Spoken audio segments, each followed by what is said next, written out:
Ẹ kú dédé àsìkò yìí gbogbo ẹ̀yin olùwòran wa. Orúkọ tèmi ò yí padà, Adédọjà Tèmítọ́pẹ́. Nínú fọ́nrán tí mo fi léde, mo kọ́ wa ní mo ṣe àtúpalẹ̀ òfin ohun ní táwọn olóyìnbó pè ní ohun law. Níbẹ̀ la sọ̀rọ̀ nípa àwọn nǹkan mẹ́ta tó ṣe kókó ta nílò láti mọ̀ tá bá fẹ́ bẹ̀rẹ̀ ẹ̀rọ ní ṣíṣe. Alákọ̀ọ́kọ́ bẹ̀ ni voltage, ìkejì current, àti ẹlẹ́kẹta tí a ń pè ní resistance. Mo dẹ̀ ṣàlàyé lẹ́kùnrẹ́rẹ́ bí gbogbo wọn ṣe ń ṣiṣẹ́ papọ̀, bí mẹ́tẹ̀ẹ̀ta ṣe jẹ́.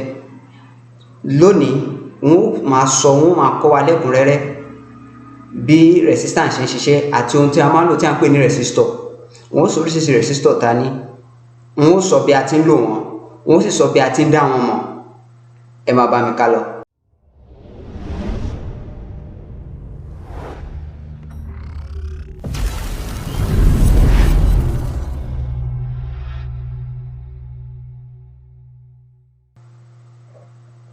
Tí ẹ bá wojú wòran yín, ẹ ó rí èròjà kan, eléyìí là ń pè ní resistor. Tẹ́ bá sì wò dáadáa, ẹ máa rí pé wọ́n fi nǹkan kan káàkiri. Wọ́n ó kọ́ wa bí a ti ń mọ ìtumọ̀ àwọn àwọ̀ tó wà lórí ẹ̀yẹn, ó máa kọ́ wa. Ṣùgbọ́n ká tó bẹ̀rẹ̀, ẹ jẹ́ kí n sọ àwọn ìsọ̀rí tí resistor ní àti oríṣiríṣi resistor ta ní àti iṣẹ́ wọn, ìwúlò wọn. Mo ti sọ ìwúlò wọn nínú àwọn fọ́nrán tá a fi léde tẹ́lẹ̀, ẹ lè lọ wò wọ́n. Ṣùgbọ́n wọ́n sọ àwọn ìsọ̀rí tí ó wà fún yín, wọ́n sì kọ́ wa bí a ti ń dá wọn mọ̀. Oríṣiríṣi ọ̀nà la lè fi mọ irú resistor tá ń lò. Lálákọ̀ọ́kọ́ náà, a lè lo àwọ̀ tó wà lára rẹ̀, àwọ̀ tí wọ́n fi káàkiri, eléyìí táwọn olóyìnbó ń pè ní color band. A lè lò, tàbí kí a lo irinṣẹ́ kan tí wọ́n ń pè ní multimeter. Lórí rẹ̀ a ó fi sí resistance, a lè fi wọn irú resistor tí a ń lò. Kí n tó tẹ̀síwájú, mo nílò láti sọ oríṣiríṣi ìsọ̀rí resistor ta ní. Oríṣiríṣi ni a pín wọn sí, ọ̀kọ̀ọ̀kan sì dá lórí iṣẹ́ tí wọ́n ń ṣe, ohun tí a ń lò wọ́n fún, àti ohun tí wọ́n ń ṣe, àti ohun tí wọ́n fi wọ́n ṣe, àti bẹ́ẹ̀ bẹ́ẹ̀ lọ. Àwọn tí ó ń ṣe wọ́n ṣe wọ́n ní oríṣiríṣi, gbogbo wọn náà sì ní àbùdá, ni wọ́n sì ní ìṣedédé tiwọn náà. Ohun tí a fẹ́ lò wọ́n fún, ibi tí a fẹ́ lò wọ́n, àti bí wọ́n ṣe dúró ṣinṣin sí, àti bí wọ́n ṣe ga sí, ló máa sọ ohun tí a fẹ́ lò fún. Ohun tẹ́ ń wò lójú ọ̀wòrán yìí ó pọ̀ lóríṣiríṣi. Ó ní àwọn tí wọ́n ń ṣe wọ́n, ó ní ohun tí wọ́n fi ń ṣe wọ́n tó jẹ́ kí gbogbo wọn kó yàtọ̀ síra wọn. A wá pín sí resistor, a pín sí irú méjì. We have two categories ní èdè òyìnbó, a pín sí irú méjì. Alákọ̀ọ́kọ́ náà wọ́n pè ní non-linear resistors. Tẹ́ bá wojú wòrán yín, ẹ ó rí eléyìí ní resistor. Àwọn eléyìí ni oríṣiríṣi non-linear resistor ta ní. Nínú ẹ̀ láti ní thermistor, varistor, àti photoresistor LDR. Wọ́n máa ṣàlàyé ẹlẹ́kùnrẹ́rẹ́ fún wa bí a ti ń tẹ̀síwájú. Àwọn eléyìí ni linear resistor. Ẹ yẹ kí máa wá sọ ìyàtọ̀ tó wà láàrin linear resistor àti non-linear resistor. Ìyàtọ̀ ńlá wà láàrin àwọn méjèèjì. Non-linear resistor máa ń ní àwọn àkùdé nígbàtí a bá ń lo ooru, torí ẹ̀ la ṣe ní thermistor. Wọ́n lè dúró ṣinṣin níbi tí ooru bá ti pọ̀, níbẹ̀ thermistor ti yọ sí wa. Níbi tí a bá dẹ̀ ti nílò ohun tó lágbára tó dì pẹ̀lú tó ní voltage ńlá nínú tó ti yẹ kó ṣẹlẹ̀, nígbà mìíràn wọ́n lè dúró ṣinṣin láti dá dúró. Ṣùgbọ́n nígbà tá a bá sọ̀rọ̀ nípa linear resistors, àwọn yẹn ń bọ̀wọ̀ fún òfin ohun, V equals IR. Àwọn yẹn ní agbára láti lè dojúkọ ooru ńlá tàbí ohun tó bá yí padà ní agbègbè wọn. Lára àwọn tí wọ́n fi ṣe linear resistor ni olóyìnbó ń pè ní silicon carbide àti zinc oxide. Ẹ jẹ́ ká tẹ̀síwájú. Oríṣi márùn-ún ni a pín linear resistor sí. Ẹ jẹ́ kí a tẹ̀síwájú. Ẹ jẹ́ kí n kọ́kọ́ mú látorí linear resistor. Irú oríṣiríṣi linear resistors ta ní. Òun náà ní ìsọ̀rí méjì. Ẹ má gbàgbé pé resistor ní àkójọpọ̀ wọ́n ní ìsọ̀rí méjì tí a pín wọn sí: linear àti non-linear resistors. Tá bá wá lọ sábẹ́ linear resistor tí mo fẹ́ ṣàlàyé fún wa, òun náà ní ìsọ̀rí méjì. Eléyìí tí wọ́n pè ní fixed resistor. Ó ní ohun tí ẹ rí níbi bí yìí. Eléyìí ni wọ́n pè ní fixed resistor. Bẹ́ẹ̀ gẹ́gẹ́ a sì tún ní variable resistor. Olówà lójú wòran yín yìí. Ó ní eléyìí, eléyìí àti eléyìí. Àwọn yẹn ni variable resistor. Nítorí pé a lè yí wọn dúró sójú kan, a lè yí wọn padà. Náà ṣe ń pè wọ́n ní variable. Tá bá sọ pé nǹkan wà variable, ó túmọ̀ sí pé kò dúró sójú kan. Ṣùgbọ́n tá bá ní fixed resistor, a jẹ́ pé ohun tó bá wá, òun náà ló bá wá. Ǹjẹ́ ó yé wa bí? Mo wá fẹ́ sọ ìyàtọ̀ láàrin nínú fixed resistor yìí. Òun náà tún wá ní ó pín sí ọ̀nà méjì nínú ìlò rẹ̀. Ìlò àkọ́kọ́ ni tá bá lò as a potentiometer. Ìyẹn ni tá bá fẹ́ lò fún pínpín oníyípadà voltage. Eléyìí táwọn olóyìnbó ń pè ní voltage dividing. Ibẹ̀ ni variable resistor ti máa ń ní ìwúlò dáadáa. Nínú ẹ̀ náà mo tún wá sọ pé wọ́n tún pín sí ọ̀nà mìíràn tá ń pè ní rheostat. Ó lè ṣiṣẹ́, variable resistor lè ṣiṣẹ́ gẹ́gẹ́ bí potentiometer ó kó ṣiṣẹ́ bí rheostat. Rheostat dá lórí ìgbà tá bá ń fẹ́ lò fún ohun tí a ń pè ní current. Eléyìí ni ìyàtọ̀ tó wà láàrin àwọn méjèèjì. Àkọ́kọ́ ó ní èyí.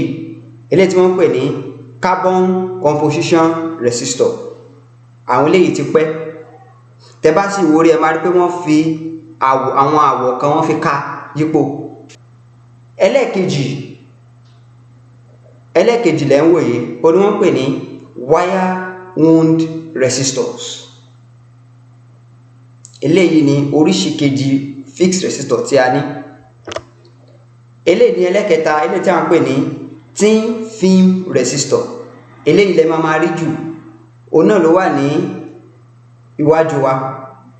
Ó lẹ máa rí jù nínú àwọn ẹ̀rọ. Bákan náà a tún lẹ́yìn kan tí wọ́n pè ní thick film resistor. Ohun tí wọ́n fi ṣe wọ́n ló jẹ́ kí wọ́n wá fún wọn ní àwọn orúkọ wọ̀nyí. Lẹ́yìn náà a ní fusible resistor. Ẹ jẹ́ ká wá lọ sí orí non-linear resistors. Lára non-linear resistors, mo sọ fún wa pé a ní lọ́nà mẹ́ta. A ní thermistor, a ní varistor, a dẹ̀ ní light dependent resistor. Eléyìí thermistor láti inú físíìsì wa, ó nìkan tí wọ́n kọ́ wa tí wọ́n sọ pé tá bá ń sọ̀rọ̀ nípa thermal, ó dá lórí ooru. Tá bá ń sọ pé thermistor wá jẹ́ resistor tó ń ṣiṣẹ́, tó ń bá ooru ṣiṣẹ́. Bí ooru bá ṣe pọ̀ sí àti bí ooru bá ṣe wálẹ̀ sí, ó ló máa sọ bí ó ṣe lè dá current dúró àti bí current ṣe máa gbọ́ràn sí lẹ́nu sí. Ìsọ̀rí méjì. Ó náà ní ìsọ̀rí méjì. Ó ní NTC àti PTC. NTC túmọ̀ sí negative, PTC túmọ̀ sí positive. Ó túmọ̀ sí pé bí ooru yẹn bá ṣe ní agbára sí lórí PTC bó bá ṣe ń ga sí, ó ní resistance yẹn náà ṣe máa kéré sí lórí NTC. Bẹ́ẹ̀ gẹ́gẹ́ ní ìdàkejì. Tá bá wá lọ sórí varistor, ìyẹn dá lórí bí voltage ṣe ń change sí ló máa affect ohun. Torí ẹ̀ mo sọ pé wọ́n ṣe gbẹ́kẹ̀lé ní pé ẹ fẹ́ fi ṣe fún àpẹẹrẹ ìsìn ẹ fẹ́ fi dá current dúró nínú ẹ̀rọ yín. Ẹ lè dédé lò wọ́n torí wọ́n yàtọ̀. Torí ó ní nǹkan ó láwọn kankan tó máa ń jẹ́ kí wọ́n ṣe iṣẹ́ tí wọ́n ń ṣe. Fún àpẹẹrẹ tálẹ̀ fi dá ẹ fẹ́ fi tan LED, ẹ wá lo thermistor síbẹ̀. Tí ooru bá ti lè ṣẹlẹ̀, tó bá jẹ́ pé irú rẹ̀ thermistor tẹ́ lò ó ń bá ooru ńlá ṣiṣẹ́ kí resistance fi wá sílẹ̀ ni.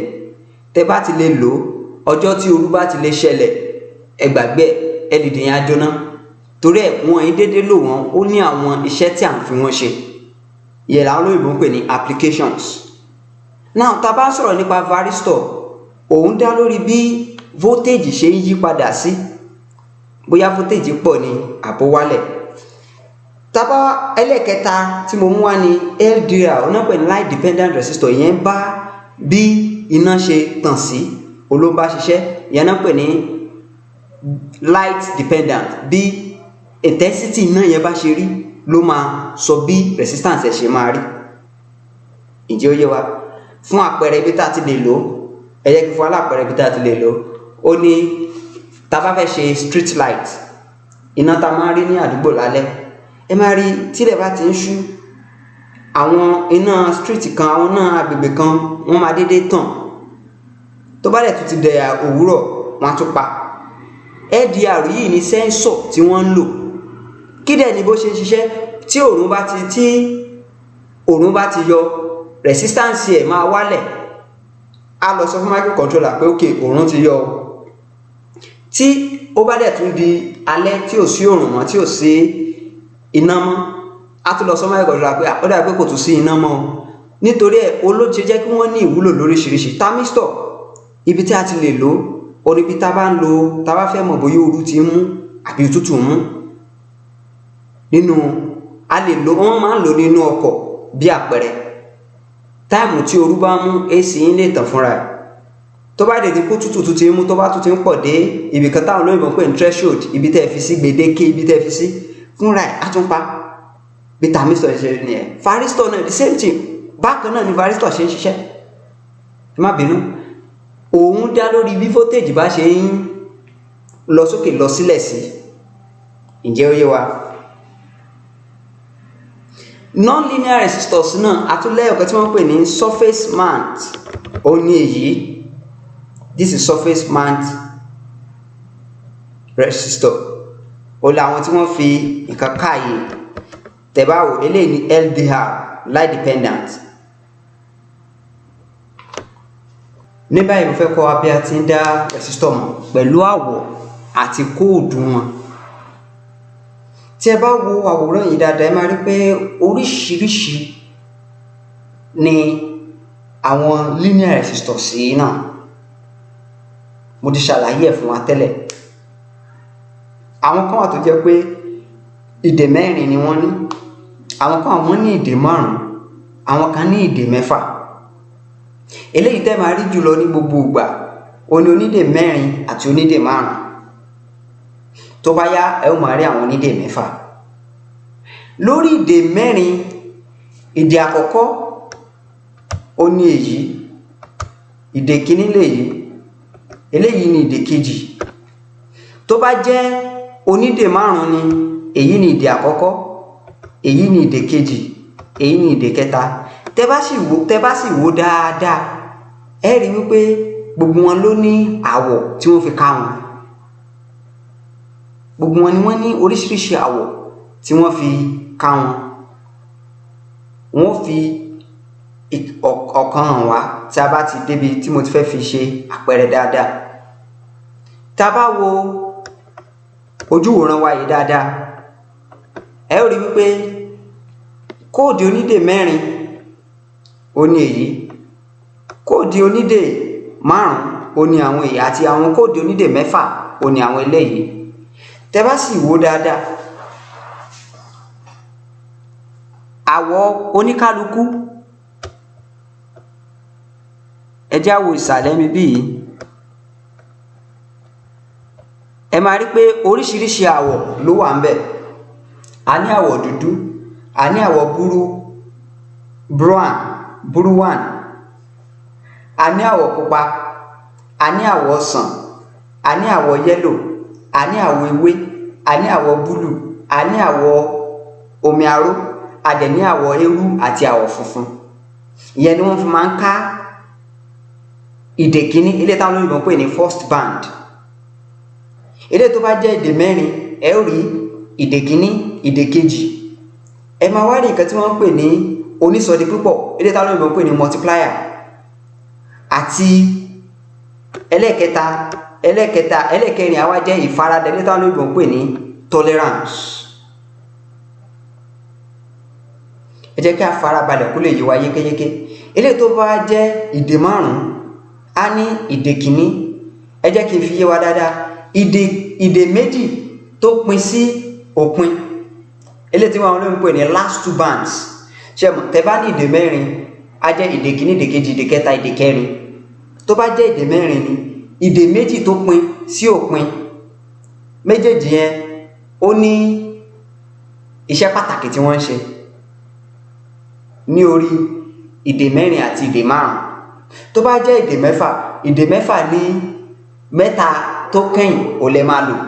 so lórí ìdè mẹ́rin méjì tó kẹ́yìn ó máa jẹ́ ìkẹta àti ìkẹrin àbí. so ìkẹta rẹ̀ máa jẹ́ onísọdi púpọ̀ ní ìlọ́po mẹ́wàá, ìyẹn náà pè ní multiplier. eléyìí tó jẹ́ ìdè kẹrin tó kẹ́yìn tó wà ní àṣekágbá ni wọ́n pè ní ìfaradà, eléyìí tí wọ́n pè ní tolerance. so tá a bá wá ní resistor onídè mẹ́rin ó túmọ̀ sí pé ó túmọ̀ sí pé a ní ìdè kìíní eléyìí tán pè ní first band, ìdè kejì eléyìí tán tún ní onísọdi púpọ̀ ní ìlọ́po mẹ́wàá eléyìí tán pè ní multiplier àti ìfaradà eléyìí tí wọ́n pè ní tolerance. ǹjẹ́ ó yé wa? tá a bá wá ní ìdè márùn-ún, alákọ̀ọ́kọ́ á jẹ́ ìdè kìíní, ìdè kejì. ẹ má gbàgbé tí mo sọ fún yín pé ìdè méjì tó wà lópin olówà fún onísọdi púpọ̀ àti ìfaradà. onídè márùn-ún á wá jẹ́ onídè kìíní, ó ní ìdè kejì, ó ní ìdè kẹta. ìdè méjì tó kù á wá túmọ̀ sí pé ó ní onísọdi púpọ̀ ní ìlọ́po mẹ́wàá ilé tó ń pè ní multiplier àti ìfaradà tí wọ́n ń pè ní tolerance. ǹjẹ́ ó yé wa bí? tó bá jẹ́ onídè mẹ́fà á wá jẹ́ ìdè kìíní, ìdè kejì, ìdè kẹta. á wá jẹ́ onísọdi púpọ̀ ní ìlọ́po mẹ́wàá. á tún jẹ́ ìfaradà àti onísọdi púpọ̀ òtútù létà lóyìnbó pè ní temperature coefficient. ǹjẹ́ ó yé wa? ẹ jẹ́ kí wọ́n ṣàlàyé kí n lo àpẹẹrẹ kan fún wa. tí ẹ bá wojú ìwòran yín, ẹ̀yin ẹ wo nǹkan tá a ní níbi bí yìí. ẹ jẹ́ á lo eléyìí tó wà láàrin yìí. tẹ́ bá wo ohun tí mo fọwọ́ kàn yìí, ó dàbí àwọ̀ omi ọsàn là ń pè ní orange. ẹ jẹ́ n kọ síbí orange àbí. ó tún ní ẹlẹ́ẹ̀kejì, òun náà ó tún jẹ́ omi ọsàn, ó la tún pè ní orange. ẹ jẹ́ n fi Yorùbá kọ ó lè yé wa yékéyéké torí Yorùbá là ń lò lórí ìkànnì yìí. ẹ jẹ́ kí n kọ pé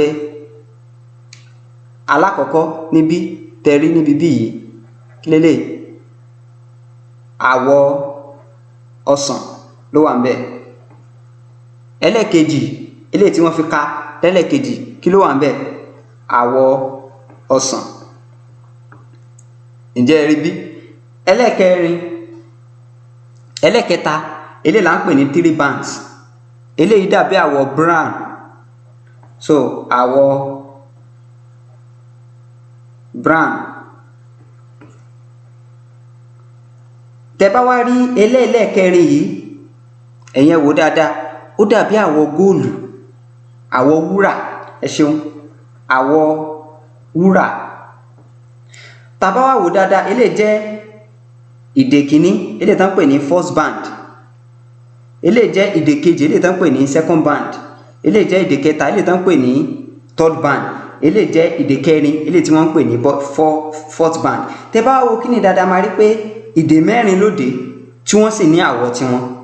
ìkan àwọ̀ ọsàn, ìkejì àwọ̀ ọsàn, ìkẹta àwọ̀ brown, ìkẹrin àwọ̀ wúrà eléyìí tán pè ní gold.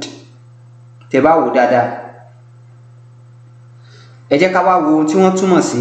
mo dẹ̀ sọ fún wa pé àwọ̀ méjì tó kàn méjì yìí, brown yìí àti gold yìí, ìkan máa jẹ́ onísọdi púpọ̀ eléyìí tán pè ní multiplier.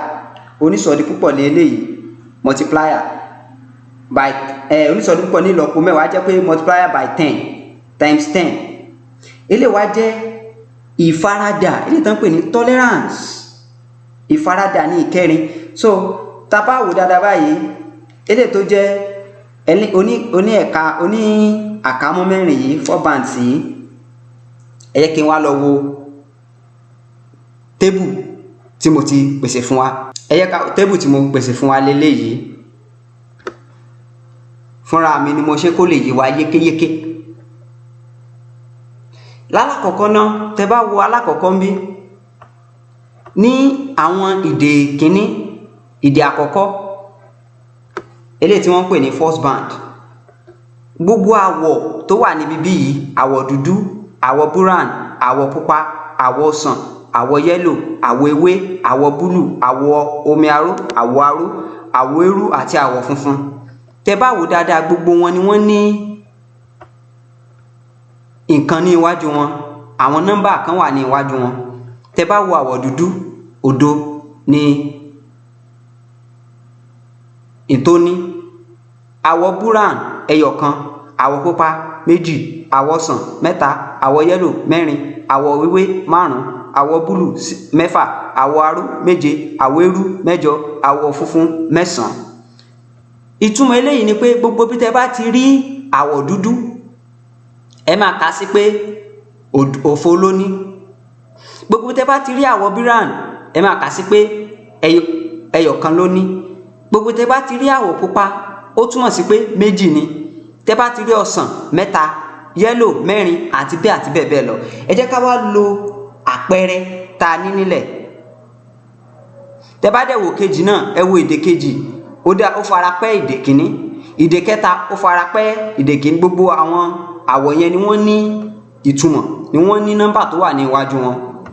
Tá bá wá lọ sórí onísọ̀rí púpọ̀, eléyìí tán pè ní multiplier, a máa rí pé ètò bẹ̀rẹ̀ ní àwọ̀ fàdákà, ó jẹ́ 0.01, àwọ̀ wúrà ó jẹ́ 0.1, àwọ̀ dúdú ó jẹ́ òdo, àwọ̀ brown ó jẹ́ ẹyọkan àti bẹ́ẹ̀ bẹ́ẹ̀ lọ. Tá bá wo ìfaradà wọn tán pè ní tolerance, àwọ̀ fàdákà jẹ́ ó jẹ́ 10%, ẹ má bínú, 10%, àwọ̀ wúrà ó jẹ́ 5%, àwọ̀ brown 1%, àwọ̀ pupa 2%, àwọ̀ ewé 0.5%, àwọ̀ búlúù 0.25%, àwọ̀ aró 0.1%.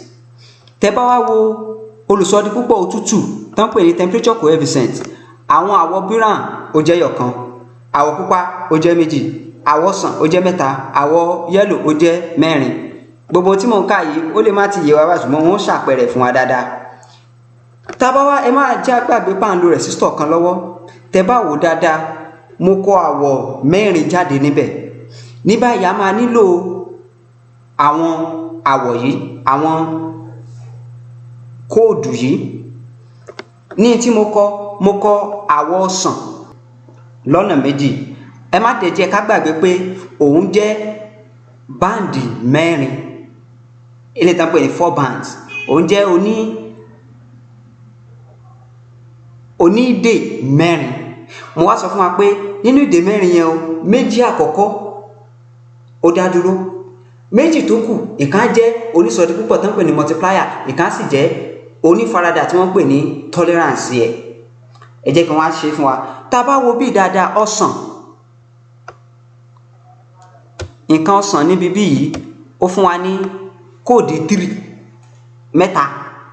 So now tí bá wá sí máa kọ lórí ọsàn, máa kọ 3 síbẹ̀.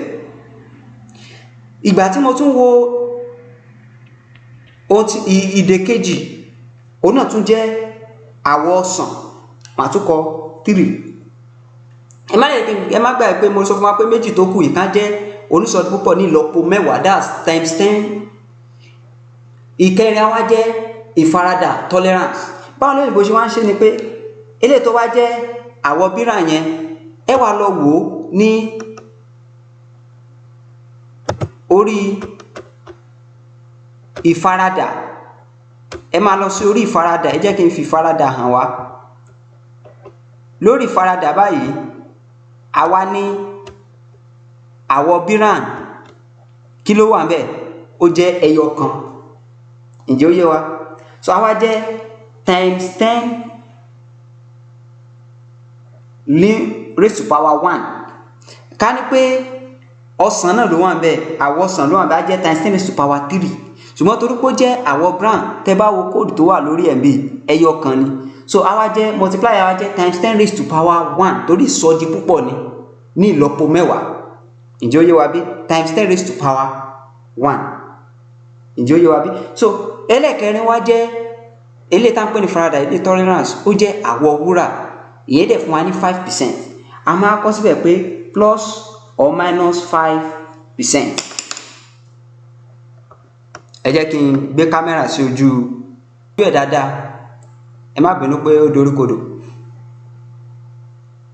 tẹ́ bá wojú ẹ̀ dáadáa ẹ máa rí pé àwọ̀ ọsàn ó fún wa ní 3 àwọ̀ ọsàn kejì ó fún wa ní 3 gẹ́gẹ́ bí tébù tí mo pèsè fún wa àwọ̀ biran ó fún wa ní ẹyọ kan times 10 raised to power ní ìlọ́po onísọdúpọ̀ ní ìlọ́po àwọ̀ wúrà wa jẹ́ ìfaradà ní 5%. ẹ jẹ́ kí wọ́n á ṣe bó ṣe máa jẹ́ fún wa ilé àwa túmọ̀ sí pé a ní 3 mẹ́ta times 10 raised to power 1 plus or minus 5%. ilé àwa jẹ́ 3 10 raised to power 1 òdo plus or minus 5%. ilé wa túmọ̀ sí pé lórí resistor yìí o resistor dẹ̀rẹ̀ o tí wọ́n fi ń mọ resistor ní ohms ní àwọn olóyìnbó máa ń pè ní SI unit scientific code ẹ̀ ní ohms ohm tẹ́bà gbàgbé aṣegagada pẹ̀ ní òfin ohm oná fi máa ń mọ resistor eléyìí wá jẹ́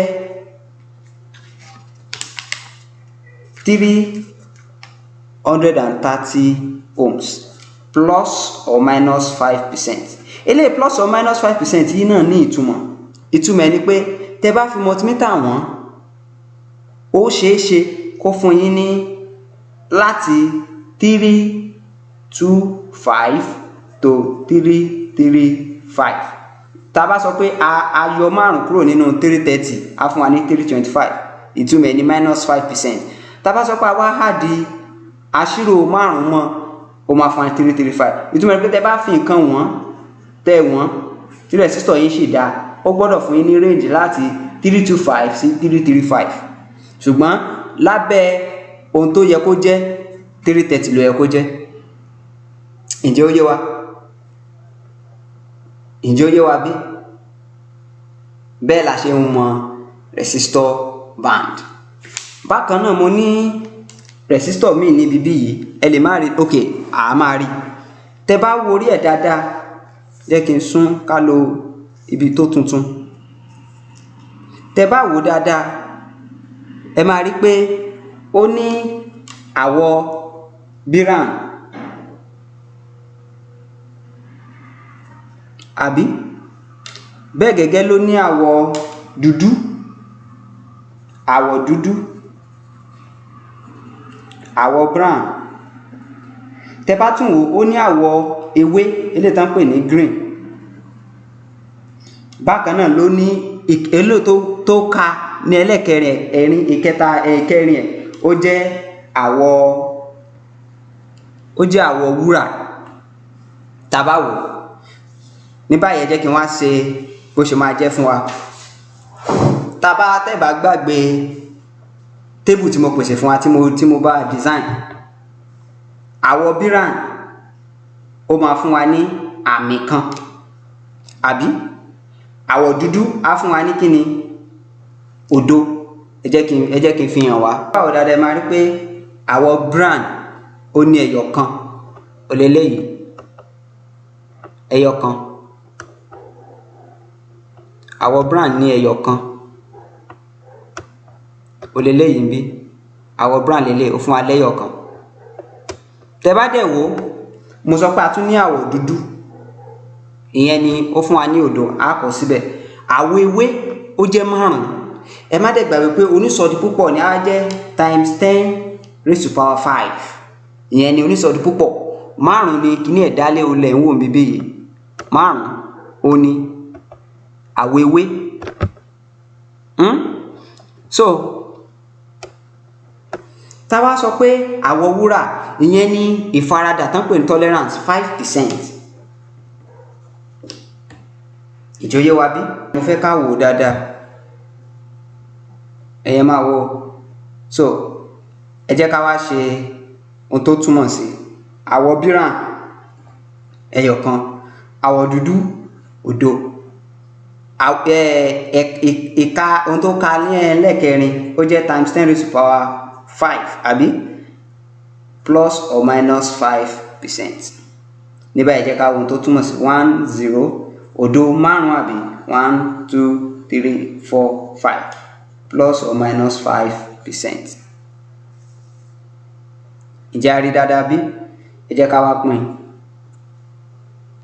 Ṣé 3? Eléyìí túmọ̀ sí 1 million ohms plus or minus 5. Tá bá máa pè lè bá máa pè ní 1 mega ohms. Tó bá jẹ́ eléyìí a máa pè ní 1 ohms. Tó bá jẹ́ 10 a máa pè ní 10 ohms. Tó bá jẹ́ 100 a máa pè ní 100 ohms. Tó bá ti ń wọ 1000 ohms ó túmọ̀ sí 1k. Tó bá ti ń jẹ́ 1000 a máa pè ní k. Nírú ẹ̀ náà láti ibi tí wọ́n ti rí kìlómítà. Kìlómítà kan jẹ́ ẹgbẹ̀rún kan mítà, òun náà pè ní 1 kilometer. So the same bákan náà ló ṣe rí nínú tá bá mọ̀ nínú ẹ̀rọ. 1k ó túmọ̀ sí 1000 ohms. Bákan náà tá bá wá ní eléyìí tó ti ń wọ 6. Ok, ẹ jẹ́ kí n fi eléyìí tó jẹ́ eléyìí máa túmọ̀ sí 10k. Tá bá ní eléyìí tó rí báyìí, eléyìí á túmọ̀ sí eléyìí máa túmọ̀ sí 100k. Torí ó ní òdo mẹ́ta, that's 100,000 ló jẹ́ 100k. So now tá bá wá ní eléyìí tí wọ́n kọ tó jẹ́ òdo 6 àwa jẹ́ 1 mega ohms. Ǹjẹ́ ó yé wa? Bákan náà wọ́n máa kọ́ abẹ́ àti ń lo multimeter. Eléyìí tẹ́ ń wò níbí ó ní multimeter. Ọ̀làwọn olóyìnbó ń pè ní multimeter. Ẹ jẹ́ n gbé kámẹ́rà sójú ẹ̀ ká lè rí dáadáa. Nọ́ọ̀bù yìí ó la fi máa ń yí sí ojú nǹkan tá a fẹ́ kó ṣe. Wọ́n máa kọ́ wa níyẹn ní inú fọ́nrán tó ń bọ̀. Ẹ ṣeun púpọ̀.